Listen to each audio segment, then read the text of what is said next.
questions.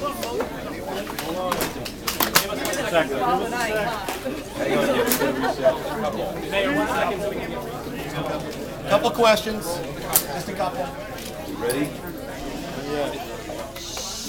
Mr. LePage, to all the people who didn't vote for you, how do you reassure them that you will also be their governor?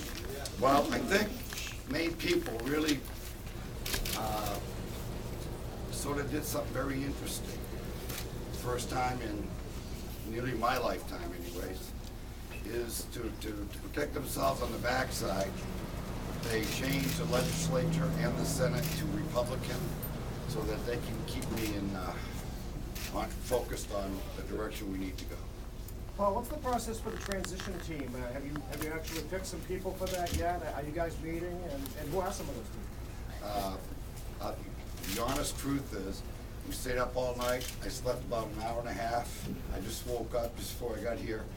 And later today, we are gonna meet for a while to start planning the next couple days to do that. And I also gotta read my mayor's packet before tonight. Paul, were you surprised by how close Elliott Cutler really came? Yes, I was surprised that it appears that Democrats in the state seem to have thought it all over, and at the last minute they all went one way, and it made it a lot tougher. And of course, as I said earlier, I helped them along the way. Do you thank Lady Mitchell for kind of helping you out, taking some votes away? I thank her very much.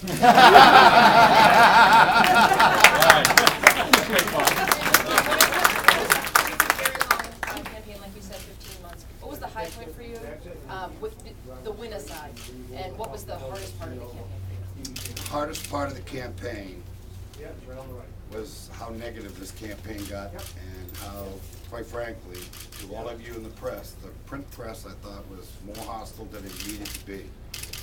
The high points came twice. One was last Saturday. We did a telephone town hall, and this 75-year-old woman said, "We voted for you today, my husband and I, not because we want any welfare, not because we want anything from the state government. We just want to be allowed to live in our homes the rest of our lives. But our taxes are getting such that we can't afford it." And then, about a week and a half ago, an 80-year-old gentleman called and said, "I just voted today, and the one thing," he said, "I'm on my deathbed. I'm just praying I can make it till Tuesday." That's been the two highlights, not because he was dying, but he took the time from his hospice bed to call the campaign. The sad thing is I wasn't there that afternoon. I was campaigning. Paul, you briefly touched on this about the restructuring of the legislature. How do you think that's going to potentially affect your message, potentially change the way you might lead if it was, if it had stayed in Democratic hands? I mean, what do you see going forward? Well, it's going to disappoint the press because we're going to have a whole lot of friendly, like-minded people, so I won't have to use my temper. Do you see that as leading to something right out the gate though that potentially might have been very difficult to pass, but now? Well, I hope so, but I will tell you, it's a double-edged sword, because with a majority, there are going to be a lot of people that are going to expecting to do certain things, and as a party and as a state, we have to be very judicious on our change, and we have to think it through, and we have to make sure that it puts people first, and that the state of Maine will prosper by the actions we take. What can Mainers expect on day one, and what should they have to get ready to wait with? Nothing. Nothing. Except, this is the most important thing I can tell you today, and you'll be hearing it all along the next 4 years. Is everything we do, everything is going to be about people ahead of politics. And I will ask this question every time a bill or any time a question is asked, is how is it going to affect the people of Maine? Because that's what I believe is the most important thing that I can be doing going forward, is the legislation, the regulations, the rules, the negotiations to bring business to Maine, how is it going to help Maine people? And I'm telling you, it's about the people of Maine. If we do our job and the people of Maine prosper, the state will prosper. Governor-elect, you have Senator Ray that just joined you here as well. And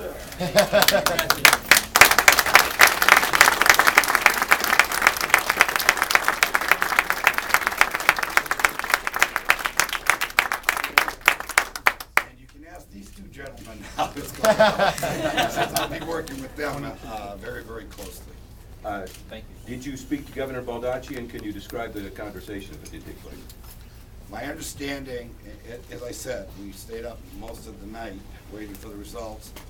I went to Augusta this morning, had a meeting,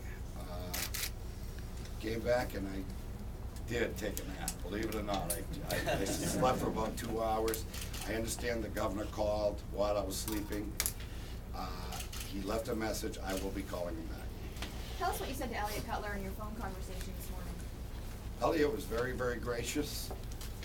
He told me that he was just waiting for a few more returns to come in. There was a few things he wanted to hear. And he congratulated me, and I thanked him very much.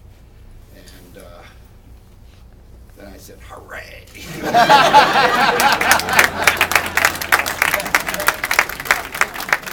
Thanks, folks.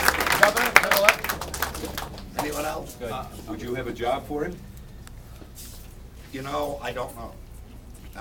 And the reason I say that is we have not penciled anyone in. We are collecting resumes. If he's willing to send a resume in, I'm willing to look at it, and it will be about where he would fit in.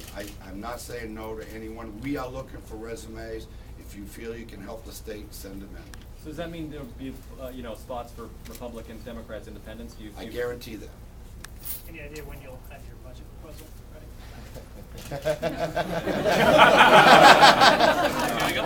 Can I have till the weekend? Thanks, folks. Thank you, folks. Thank you, folks.